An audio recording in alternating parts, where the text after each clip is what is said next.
Que Dieu Tout-Puissant vous bénisse abondamment.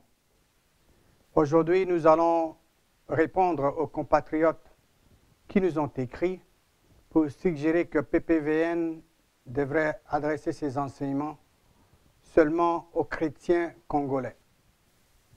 Nous leur donnons la réponse en répondant à la question suivante. Selon la Bible, quel est le devoir de tout homme? Selon la Bible, quel est le devoir de tout Congolais? La réponse à cette question, je crois, pourra satisfaire la préoccupation de nos compatriotes. Nous vous avions déjà parlé de la suprématie de la Bible. Nous vous avions dit que la Bible est l'autorité unique et suprême. Ce qui est correct et ce que la parole de Dieu dit être correct. Ce qui est erroné et ce que la parole de Dieu dit être erroné. Il en est de même avec le bien et le mal. Pour connaître le devoir de tout homme, pour connaître le devoir de tout Congolais, nous devons aller dans la parole de Dieu. Mais avant d'aller dans la parole de Dieu pour trouver la réponse à notre question, je voudrais partager avec vous les vérités ci-après. La première vérité à garder dans votre cœur est de savoir que Dieu a créé les cieux pour supporter la terre. Dieu a créé la terre pour supporter physiquement l'homme. Et Dieu a créé l'homme pour sa gloire. Donc l'homme a été créé pour servir à la gloire de Dieu. La deuxième vérité à garder dans votre cœur est que Dieu ne fait point exception de personne.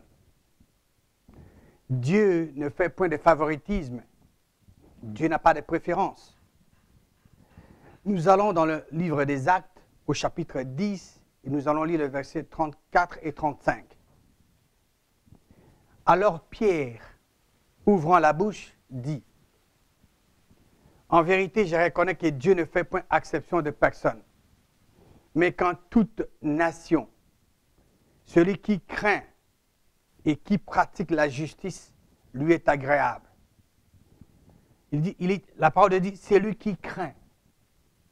Ça n'a rien à voir avec les chrétiens ou non chrétiens. C'est lui qui craint, celui qui respecte Dieu dans n'importe quelle nation et qui pratique la justice est agréable à Dieu. La troisième vérité à garder dans votre cœur est que Dieu a tant aimé le monde qu'il a donné son Fils unique, afin que quiconque croit en lui ne périsse point, mais qu'il ait la vie éternelle. Cette grande vérité de la parole de Dieu est mentionnée dans l'évangile de Jean, chapitre 3, au verset 16. Donc, quiconque dans ce verset, parce que la parole de Dieu dit, quiconque croit en lui. Le mot quiconque veut dire n'importe qui. La parole de Dieu ne dit pas Dieu a tant aimé le monde qu'il a donné son Fils unique afin que le chrétien, non. Quiconque, n'importe qui croit en lui ne périsse point, mais qu'il ait la vie éternelle. La quatrième vérité à garder dans votre cœur est de savoir que Dieu veut que tous les hommes soient sauvés et qu'ils parviennent à la connaissance de la vérité. Cela est mentionné dans 1 Timothée, chapitre 2, versets 3 et 4.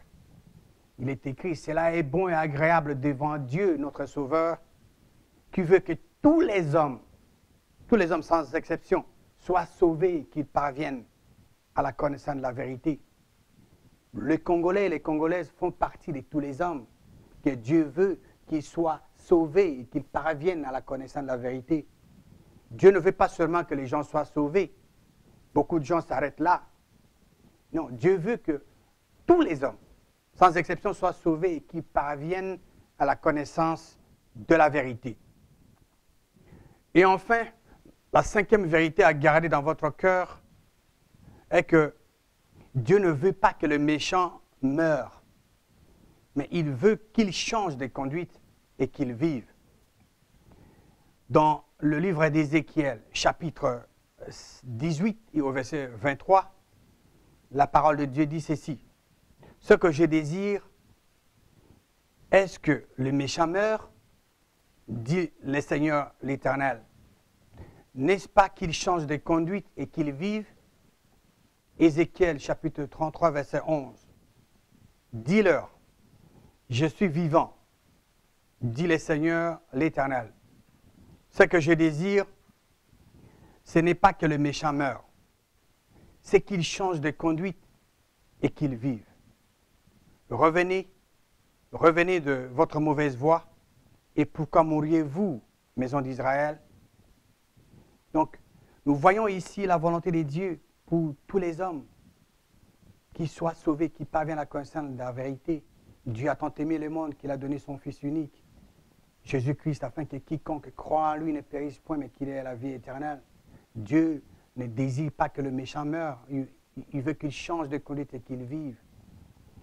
Répondons maintenant à cette question.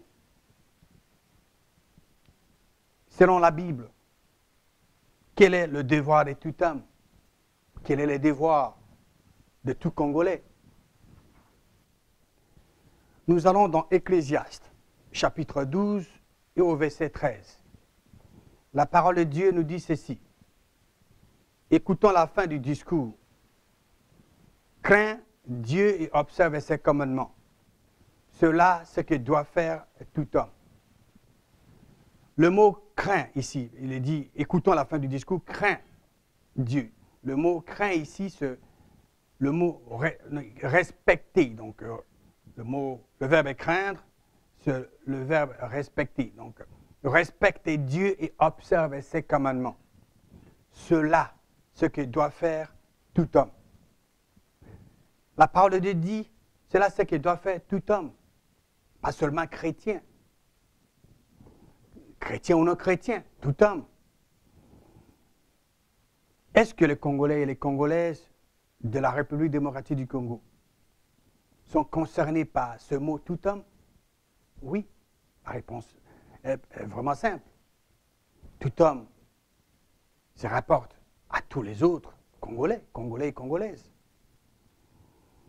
Donc, toute personne croyante ou non a le devoir de respecter Dieu et d'observer ses commandements. La crainte de l'Éternel ou le respect de l'Éternel est le commencement de la sagesse. Respecter l'Éternel et observer ses commandements, c'est là que doit faire tout Congolais. C'est ça la volonté de Dieu pour tout homme. C'est ça la volonté de Dieu pour toute personne. Et cela, c'est ce que doit faire tout homme. Comment une personne peut respecter Dieu et observer ses commandements? C'est d'abord en étudiant la parole de Dieu, en gardant cette parole dans le cœur et en marchant conformément à cette parole. Tout homme qui veut trouver des réponses à ses problèmes doit aller dans la parole de Dieu. Pourquoi? Parce que cette parole de Dieu contient toutes les solutions à tous nos problèmes. Toute personne qui craint, toute personne qui respecte Dieu et observe ses commandements, c'est une personne qui aime Dieu. La question que nous allons vous poser est la suivante. À quoi consiste l'amour de Dieu? Parce que je viens de dire que toute personne qui craint, toute personne qui respecte Dieu et observe ses commandements, c'est une personne qui aime Dieu. À quoi consiste l'amour de Dieu? La réponse se trouve dans l'épître de Jean, premier épître de Jean, chapitre 5, au verset 3. Car l'amour de Dieu consiste à garder ses commandements. Et ses commandements ne sont pas pénibles. Les commandements de Dieu ne sont pas écrasants. Donc, le mot garder ici, parce qu'il est dit, car l'amour de Dieu consiste à garder. Le mot garder, c'est garder comme un trésor, garder jalousement comme un trésor. garder jalousement comme un trésor les commandements de Dieu. Les observer attentivement. Donc l'amour de Dieu et de sa parole est ce qui active une croyance réelle selon Dieu. Pour respecter Dieu, toute personne doit lire la parole de Dieu. Ça doit commencer par là, la lecture de la parole de Dieu. Ensuite, la comprendre, la garder dans son cœur et alors agir en conséquence. C'est en faisant cela qu'elle va respecter Dieu et observer ses commandements. Mais au lieu de respecter Dieu et jouir de toutes ses bénédictions, l'homme a toujours cherché des détours. Cela est écrit dans la parole de Dieu dans le livre d'Ecclésiaste, chapitre 7, au verset 29. Seulement voici ce que j'ai trouvé. C'est que Dieu a fait les hommes droits, mais ils ont cherché beaucoup de détours. Quel est le devoir de tout homme? Quel est le devoir de tout Congolais? C'est de craindre Dieu et d'observer ses commandements. C'est là ce qu'il doit faire tout homme. Cela, c'est ce qu'il doit faire tout Congolais. Tout Congolais a le devoir de craindre ou de respecter Dieu et d'observer ses commandements. Craindre Dieu, comme je vous l'ai dit, c'est respecter Dieu. Et la seule façon pour tout homme, la seule façon pour tout Congolais de respecter Dieu est de respecter sa parole. Cette parole que Dieu a magnifiée au-dessus de toute sa renommée. C'est la raison pour laquelle PPVN propose au peuple congolais de revenir sur le vrai Dieu et aux principes immuables de sa parole pour la gestion de notre pays. Nous proposons au peuple congolais d'accepter que le seul vrai Dieu règne sur nous et sur notre pays en élaborant des lois et la constitution de notre pays selon les vérités immuables de sa parole. Respectons Dieu et observons ses commandements pour notre propre bénédiction et celle de notre nation. Que Dieu Tout-Puissant vous bénisse abondamment et qu'il bénisse la République démocratique du Congo.